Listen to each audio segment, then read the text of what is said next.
আসসালামু আলাইকুম।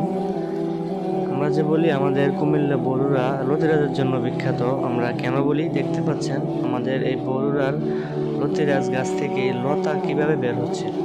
এভাবে প্রত্যেকটা গাছ থেকে সপ্তাহে 2 থেকে অন্তত একবার, নিম্নে আর সর্বোচ্চ 2বার আমরা এই লতাগুলা কাটি। বাজারজাত যদি এখন আপনার ধরেন 50 টাকা কেজিও হয়, তাহলে অনেক টাকা বিক্রি হয়। একটা ধানের জমি থেকে কোনো দিনও এত টাকা ইনকাম করা সম্ভব না, বরং ধানের জমিতে আমরা অনেক সময় লসের সম্মুখীন হই। তাই কৃষক ভাইদেরকে আমি বলবো, আপনার এলাকাতে আপনি প্রথম নিয়ে শুরু করেন। আপনার 4-5টা ধানের জমি, আপনি কি করবেন, একটা জমিতে লতিরাজ চাষ করে পরীক্ষামূলক দেখেন। যদি আপনি লাভবান না হতে পারেন, তাহলে অবশ্যই আমাকে বলবেন যে ভাই আপনি বলেছিলেন কিন্তু আমি লাভবান হতে পারিনি লতি চাষ করে।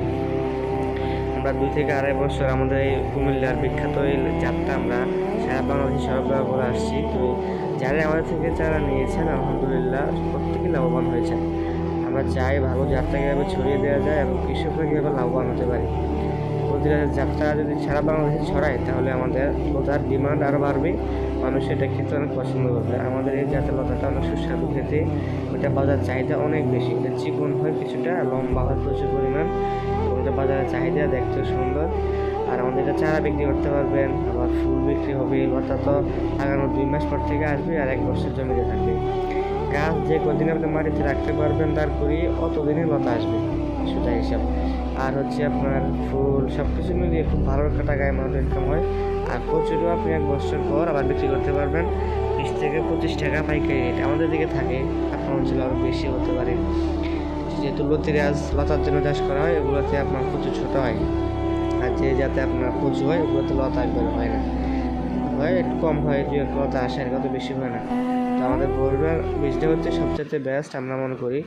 আমরা সব ধরনের চাষ করি, এখন আমরা বরুড়াটার দিকেই আমরা বেশি ফলাফল পেয়েছি আলহামদুলিল্লাহ। চারার জন্য অবশ্যই যোগাযোগ। আর চারা তো অবশ্যই নেবেন। যারা চারা নেওয়ার আগে আপনারা আমাদের নিকট নাম্বার দেওয়া থাকবে, এখানে কল দিয়ে আপনারা পরামর্শ করে নেবেন যে ভাই কীভাবে চাষ করবো, কীভাবে লাগাবো, আর কখন কী ওষুধ দেওয়া লাগবে না লাগবে, ওইগুলো তো আমরা স্টেপ বাই স্টেপ বলে দেবো আপনাকে ফলন আসার আগ পর্যন্ত। তবে নেওয়ার আগে অবশ্যই একটু কল দিয়ে পরামর্শ নেবেন। যদি আপনার ইচ্ছা হয় যেটা চাষ করার, আমরা আপনাকে সব ধরনের সহযোগিতা করবো ইনশাল্লাহ। আর এটাতে গাছ আপনার কখনো মারা যায় না। আপনার ধরেন বৃষ্টি হোক, তুফান হোক, যে কোনো সমস্যার মধ্যে কচু গাছ টিকে থাকতে পারে। এই জন্য এটা একদম ঝুঁকিপূর্ণ নয় বললেই চলে। ঝুঁকি ছাড়া এমন একটি ফসল বর্তমানে বাংলাদেশে একটাই, সেটা আমরা লতিরাজ বলে থাকি।